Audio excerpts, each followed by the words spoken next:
tous les lundis jàppale ne moom moo leen di accompagner ngir gindeeku leen ci wàllu actualité biir réew wala bitim réew te nañu fas yéene ci fa tànn li nga xam ne moom moo di sujet bi ñeel coup d'état bi am ci Niger gis ngeen ne jamono jii mën nañ jàpp ne gàllu góose na loolu ci Afrique bu demee ba France fi mu ne moom teg na ay mbiram CEDEAO mu mel ne da koy biral waaye jamono ji Afrique sa ngéemu na xamuñu fan la ñuy féetewoo moo nekk sa sujet du jour ñu fas yéene waxtaanee ko ci chronique du jour Mame Birame Wathie. waaw tout à fait soxna Aïcha seulement nag man awma pour wax ci bitim réew ak biir réew ak bitim réew donc ba liñ ma dénk mooy bitim réew donc actualité internationale ñu xool nan lañ ci mën a defee benn chronique bu ñu waxee actualité internationale nag fi ñu toll nii ñëpp xam nañu ne li nekk au devant de la scène mooy li nga xamante ne ni xew na au Niger donc mu bëggoon a tout juste commencer rek par expliquer loolu naka la mën a nekkee ci Afrique bi nga xamante ni à un moment donné ñu bëri ñu ngi doon wax ne la démocratie est en marche kenn xaaratul tey un coup de force tax pouvoir bi di changer ay loxo. donc ñu gis également CEDEAO nu mu réagiré ba démb à minuit moo nekkoon seen fin ultimatum bi nga xamante ne ni joxoon nañ ko autorité nigériennes yi pour que ñu céder le pouvoir daal di réinstaller le président Bazoum bi nga xamante ne ni coup d'état nañu ko donc pour tàmbale dama bëggoon d'abord expliquer aux Sénégalais lan moo tax coup d'état boobu possible. lan moo ko wundu mais lan moo tax également mu possible parce que Niger bii ni mooy 5e coup d'état boo xamante ne ni am na fa bu yàggul dara en avril 2021 am na tentative coup d'état boo xamante ne ni amoon na fa mais mujjul sotti loolu nag nan la possible ñu ne toog nañu tey en Afrique de l'Ouest ba am na changement de régime te li ko indi nekkul ay élection mais coup d'état xam nga président bi nga xamante ne ni moo fa jógee avant Bazoum di le président Issoufou moom ku mu wuutu au pouvoir muy Tandian dafa def ñaari mandat mu ne ñaari mandat yooyu doyu ko il faut que mu modifier la constitution pour am un 3e mandat bi loolu amee ci la coup d'état am au Niger ñu jëlee ko foofu bi ñu defee une petite période de transition organiser waat ay élections ki nga xamante ni mooy Issoufou daal di koy remplacer nekk maintenant président de la République léegi ñoom ñu def benn seetlu maanaam que coup d'état yooyu nga xamante ne ni dafa bëri Niger souvent li ko fay indi mooy militaires yoo xamante ne ni dañoo mer ne dañuy jël nguur gi léegi ñu ne pour def de sorte que militaires yi dootuñu am pouvoir bay def coup d'état ñu ne dañuy mettre sur place lu ñu tuddee une garde présidentielle boo xamante ne ni comme nu ko turam di wuyoo son rôle mooy fexe ba assurer la protection du président de la République de sorte que militaires yi nga xamante ne ni souvent ñoo doon def coup d'état yi dootuñu am possibilité daal di def coup d'état yooyu. parce que duñu am accès ci président bi. tout à fait non seulement duñu am accès ci président bi mais également am na une force boo xamante ni am na doole de sorte que même armée bi su bëggee yëngatu. garde présidentielle boobu dina ko mën a téye te boo seetloo avril 2021 bi may wax noonu bi le président Mohamed Bazoum di doog agsi au pouvoir quelque temps après mu def prestation de serment ci avant mu koy def sax la ñu noté que ay militaires jéem nañu jël nguur gi malheureusement pour ñoom garde présidentielle bi nga xamante ne nii le président Issoufou tegoon na ko fa en 2011 pour que coup d'état dootul amati ñooñu ñoo résister daal di fay coup d'état boobu léegi mu nekk quelque part benn armée dans l'armée puisque nee nañu bëggatuñu coup d'état jóge ci militaires yi léegi dañuy teg une garde présidentielle jox ko kattan goo xamante ne nii militaire bu jóg quel que soit ton rang mënuloo fexe ba def foofu coup d'état malheureusement nag pour Bazoum garde présidentielle boobu nga xamante ni créé nañ ko en 2011 te Issoufou créé woon ko pour tere militaires yi ñu agsi ci moom ñooñu ñëw mujj def coup d'état bi je sais pas ndax comprendre ou pas donc garde présidentielle boobu nga xam ne dañ koo jox doole de sorte que militaires yi du ñu mën a agsi ci président bi ñooñu ñoo mujj def coup d'état bi loolu amee ñu gis très rapidement que dafa am benn genre confusion. boo suivre yenn médias occidentaux yi sax ñu ngi doon continuer di wax tentative de coup d'état puisque jàppoon nañu ne puisque garde présidentielle bi nga xamante ni Abdourahmane Tiani moo ko jiite. coup de force bu mu def il n'est pas question que militaires yi di ci ànd ak moom ci confusion boobu la ñu liiree benn communiqué boo xamante ne ni état-major Niger yëpp ñoo ko signé di wax ne pour bañ deret tuuru ñoom ak ànd nañu ci coup d'état bi nga xamante ni garde présidentielle bi def na ko. xam nga mooy ce qui se passe en Afrique rek quelque part yow da ngay am comment dire benn doole boo xamante ne nii teguloo ko en réalité ci sa popularité teguloo ko ci askan woo xamante ne ni dañoo taxaw dooleel la ci li nga ko teg mooy am nga armée bu dëgër am nga police bu dëgër wala am nga garde présidentielle bu dëgër parce que lii ma lay wax nii ci Niger boo seetloo Guinée bi ñu dendal Conakry moo fa am à un moment donné kii nga xamante ni mooy le président Condé créé na benn force spéciale boo xamante ne nii jox na leen moyens yoo xamante ne nii armée régulière bi amul possibilité dal ci kawam bi ñu demee ba nga xamante ne nii laaj na 3e mandat ba ne ba ne Guinée jox nañ ko bi ñu demee ba am ay xat-xat force spéciale yooyu nga xamante ni créé woon na leen ñoo dal ci kawam daal di jël nguur gi ba le colonel Doumbouya daal di nekk à la tête du pays donc pour le cas du Niger donc comme nu ma la ko waxee bi garde présidentielle bi jëlee nguur gi nit ñi yaakaar ne armée bi nga xamante ne nii ñoom dañoo créer garde présidentielle pour armée bi ba ñu jot ci président bi ñu yaakaar ne armée boobu dina ëlbatiku di jéem a dal ci garde présidentielle bi pour installer waat le président Bazoum malheureusement ça n'a pas été possible ñoom bi ñu defee seen communiqué nee nañ ànd nañu ci coup d'état bi léegi li leer mooy quelque temps après jàpp nañu ne tout ce qui est force de défense et de sécurité au Niger ànd na ci coup d'état léegi nag mu des population yi xam nga boo dekkee dëkk bu mel ni Niger dernièrement bu ñu defee bu CEDEAO réunion le 30 juillet à Lagos parce que dañoo def benn session extraordinaire à Lagos fekk na avant boobu ñoom dañu defoon benn résolution waa CEDEAO daal di ne dootuñu nangooti coup d'état am ci sous-région bi ce qui fait que bi ñu déggee ne coup d'état am na au Niger ñoom dañu organiser aussitôt ab comment dire dañu organiser ab session extraordinaire à Lagos jël ay mesures teg ko nigériens yi mesures yoo xamante ni ça va fermeture des frontières gel des avoirs def de sorte que daal dañuy jéem a asphyxier maanaam xañ ñi nga xamante ni ñoo jël nguur gi lépp loo xamante ni mën na leen a permettre ñu daal di doxal tënk leen ci lu bari daal mangoo léegi bi ñu defee loolu ci sanction yooyu Nigéria bi nga xamante ni moom mooy fournir 70% électricité au Niger dafa couper électricité boobu xam nga loolu bu nekkee am na nga gis également en même temps parce que coup d'état bi mu ngi am le vendredi 26 juillet dès le lendemain le samedi 27 juillet ñu ne en France le président Macron woote na benn conseil de défense Nigéria ci boppam tamit daal di couper électricité bi nga xamante ni moom lay jox Niger dans ce cas de figure dama ne quelque part ñoom ñoo suscité popularité bi nga xamante ne ni régime bi nga xamante ni moo jël nguur gi am na ko puisque bu nekkee ne dañu ne teggi nañu président bi fi nekk ku mel ni France jóg taxaw ku mel ni Nigéria jóg taxaw ñoom ñaar ñëpp ñu jëlandoo ay sanctions mais Niger bi nga xamante ne ni tey moom mooy 4e producteur d'uranium 4e producteur d'uranium au monde moom amul électricité ba ci Nigéria lay compter pour mu mën ko jox courant xam nga loolu ça pose problème ça moo tax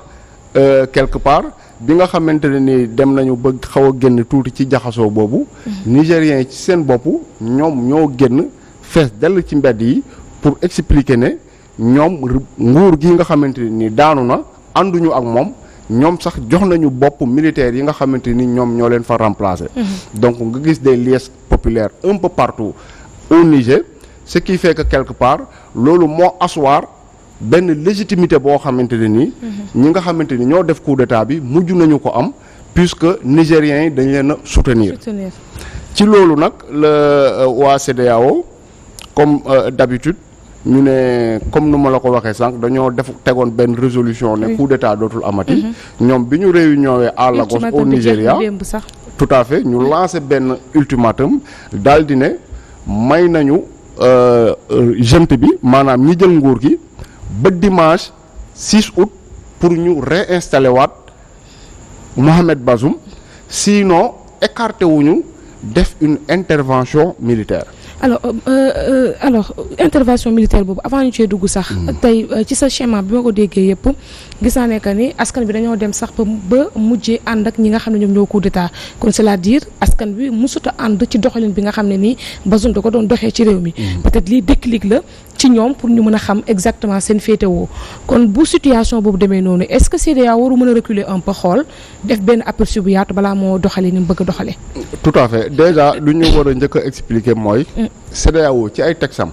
amu ci benn article boo xamante ne ni permettre na ñuy def une intervention militaire ci dëkk bu mu munti doon pour ne dañuy rétablir un président bu ñu coup d'état. Ah bon? amul may nañu leen ñu assurer la paix. comme ni ñu ko defee Sierra Leone def ko Libéria may nañu leen ñuy xeex contre le terrorisme mais pour réinstaller un président loolu bokkul ci seeni charte. déjà sax. CEDEAO quelque part man maa ngi doon wax ne bi dañ ko war a dindi daal di koy remplacer ak paix puisque nekkatul communauté économique communauté politique la li nga leen di gën a dégg ñuy wax mooy président bi fal nañu ko dafa war a toog ba mandatam jeex il n'est pas question que ñuy ñëw di ko coup d'état alors que en réalité bi ñuy teg CEDEAO dañu ne woon dañuy permettre aux 15 États membres raffermir l'économie. tout à fait permettre à leur population ñu mën a am yenn échange yoo xamante ne nii xëy na comme ni ko soxna si waxee sànq yenn prix yi du poser problème à certains pays bu ñu demee ba nga xamante ne nii circulation des personnes et des biens fluide na de sorte que lu am Nigéria Sénégal mën na si jot tey wala suba lu am Sénégal également mën nañ ci jot waa Bénin mën nañ ko jot wala waa Togo loolu moo taxoon ñu ne dañuy teg CEDEAO. alors li ma jaaxal peut-être CEDEAO bi taxawaay bi mu taxawee nii ci diggante coup d'état bi am ci Niger gisuñu ko vraiment ci bu Mali bi wala bu Burkina bi peut-être xanaa situation yi ñoo nekkul benn wala. waaw situation yi du benn déjà. puisque Niger dafa occuper benn position stratégique déjà ensuite Niger. tey bu ñuy compter les pays les plus pauvres dañ naan mooy 189e sur 192 pays 189e kon mun nañoo wax ne ñetti pays la raw te pourtant mooy wax naa la sànq ne mooy 4e producteur d'uranium au monde. ce qui est paradoxal. Niger boobu. c'est scandaleux. Niger boobu am na or dernièrement découvrir nañ fa pétrole. te pourtant maa ngi toog xadis laa di ko wax ma ne ko uranium Niger mooy leeral tey France soo fa demee seen électricité 70% de leur électricité ci centrale nucléaire yi lay jógee. centrale nucléaire mënul daw sans uranium. donc uranium mu Niger boobu moom moo leen di permettre ñuy leeralu waa France. te pourtant Niger. ñoom ay ndéef la ñuy toggee.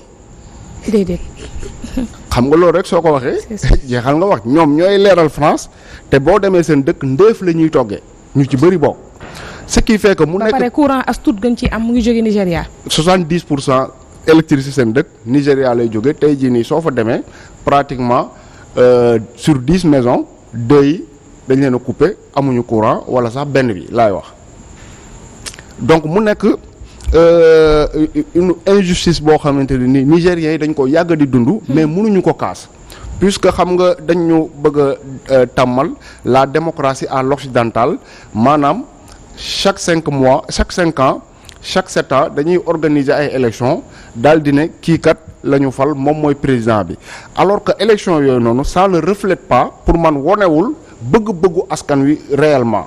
puisque même le Bazoum là bi ñuy wax mais ñu bëri ñu ngi naan c'est pas un Nigérien mais ab Soudan ab Libyen la boo xamante ne nii français yi ñoom ñoo fexe ba teg ko à la tête du Niger. Donc comme pour répondre à ta question, donc ay élection lay doon ñu ne le président là a été élu démocratiquement, mais bu nekkee ne élection boobu li ko laytaay mooy popularité le leader politique nga xamante ne ni nigériens yi bëgg nañu ko, moom la ñu tànn pour que mu téye seeni destinée, loolu amul. Souvent li ñuy def mooy benn genre mascarade boo xamante ni ay élection la ñu koy tuddee, ñu xool kenn koo xamante ni am na les moyens, bëri na am na lobbying yoo xamante ni dugg na ci quelque part, ñu xàllal ko yoon gi ba mu agsi à la tête du pays sans pour autant am légitimité populaire boo xamante ni war na mën a permettre ñu naan kii kat c'est le président de la République. Alors Pierre-Edouard Faye yaa ngi suivre Mame Birame Wathie, mais man j'ai envie de te poser cette question là peut-être mooy compte tenu de lii nga gis ni yëpp tey est-ce que mën nañ jàpp ne Niger fii lay jaaree am déclic ba faw, parce que gis nañ ne que c'est vrai que ay puissance ñu ngi koy attaqué, bu ci mel ni waa kuréelu CEDEAO, mais aussi ay puissance ñu ngi taxaw pour jàppale ko, bu ci mel ni Mali, bu ci mel ni Burkina Faso, bu ci mel ni aussi Algérie ak Mauritanie aussi bi yegg si langue gi. Est-ce que aussi du renverser un peu la tendance? Oui, certainement, parce que tey booy xool CEDEAO déjà commencé na tas am na fissure bu mag bu ci am. ndaxte Mali, Burkina Faso, Guinée mooy dëkk yi xam ne moo am coup d'état récemment, ñoom ñëpp dañoo ñëw di jàppale la junte au pouvoir au Niger. Bon, Sénégal ñoom nee nañu ils sont dans les dispositions pour bu CEDEAO lancer l'assaut final, ñoom ñu bokk si te toolu pour man ba tey erreur la, parce que tey jamono yi ñu nekk surtout le Sahel qui est devenu actuellement, je dirais, une zone de non-droit. Sahel, c'est de Dakar à Djibouti. Booy xool en l'espace de deux ans pratiquement am na 3 ou 4 ou 5 coups d'état yi fa am. Donc tey pour la survie même de cet espace-là géographique qu'est le Sahel, je ne pense pas que l'assaut bi nga xam ne moom la CEDEAO prévoir nekk na lu baax pour nos pays. Bon, défi bi majeur bi donc mooy la CEDEAO, est-ce que dina mën a génn ci épreuve bi nii. Bon, Guinée bi plus ou moins amoon na coow génnoon nañu si, Mali bi amoon na coow génn nañu si, mais fii nii les positions sont tellement, les deux camps sont tellement braqués. dañoo braqué wu de tellement, surtout waa Niger actuellement ñoom nee nañu par A ou B seen coup d'état boobu ñoom c'est consommé et que c'est définitif. CEDEAO ñoom nee nañu leen c'est pas ça, joxoon nañ leen ultimatum, il l'a rappelé tout à l'heure que bi nga xam ne expiré na ce dimanche. Donc actuellement c'est le suspense, ñëpp a ngi xaar CEDEAO finalement lan lay décider, et je pense que le président nouvellement installé du Niger, il veut marquer son territoire, parce que yow ñu ngi yaa ngi def prestation de serment 2 mois 3 mois maximum, tu veux engager une guerre sous-régionale. Voilà, donc je ne pense pas que ce soit une bonne idée pour lui, et je ne pense pas également que ce soit une bonne idée pour lui d'ailleurs d'inaugurer son mandat. Donc pour man actuellement, donc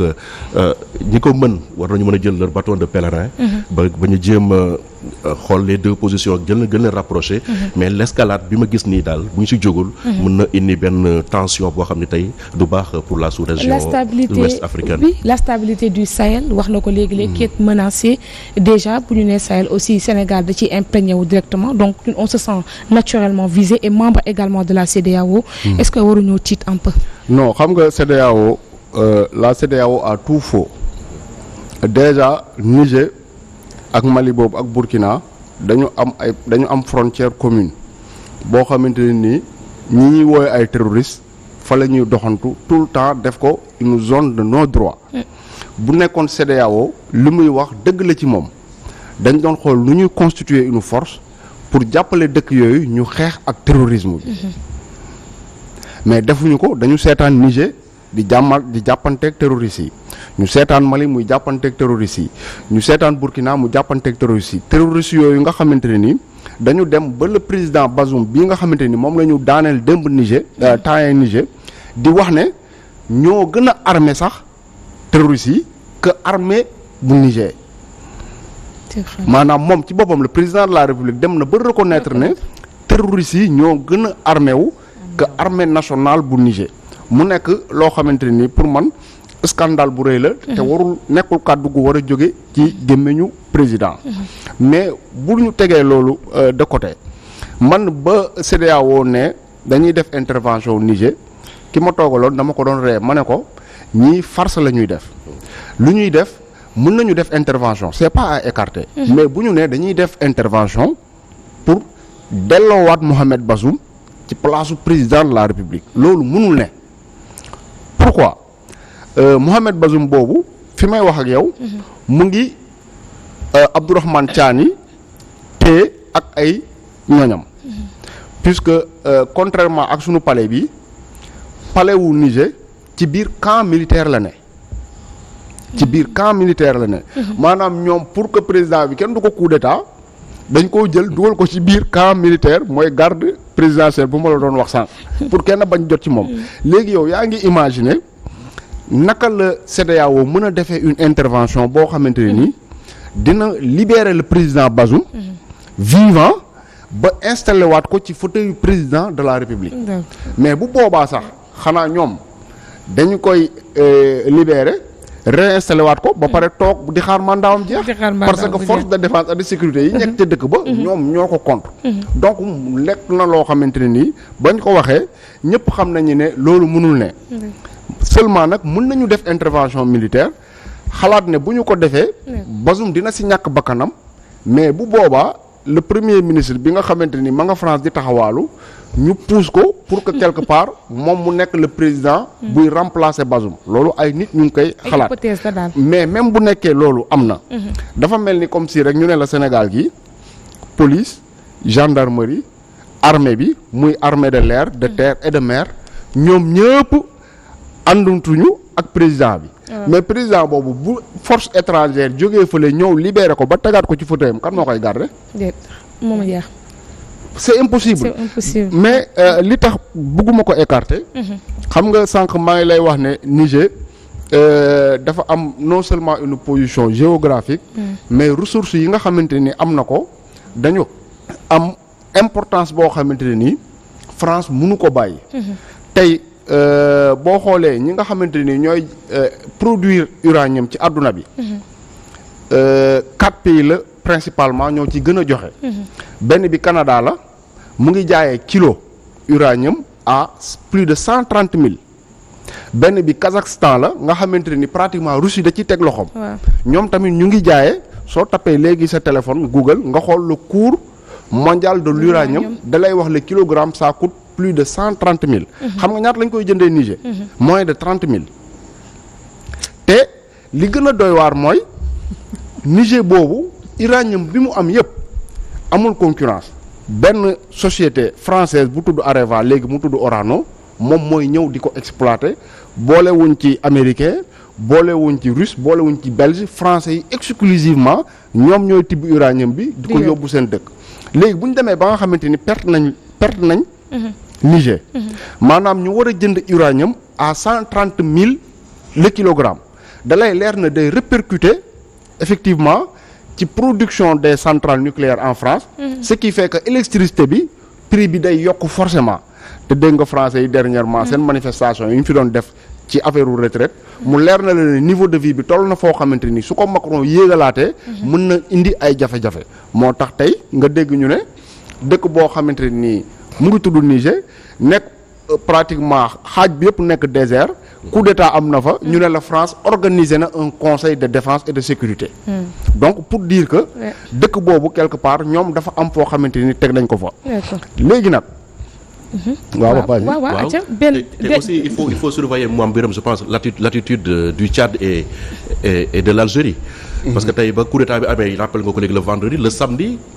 Idriss Déby le fils moom moo fa njëkk moom officier la donc ñoom xamante nañu entre militaire xamante nañu te en plus Algérie ñoom quoi que nee nañu ànduñu ci coup d'état bi mais ñoom ils se disent contre toute idée d'attaquer le Niger parce que xam nga Algérie ak Niger dañu am frontière de plus de 1000 kilomètres c'est ça ce qui fait que bu ñu déstabiliser le Niger forcément day am ay répercussions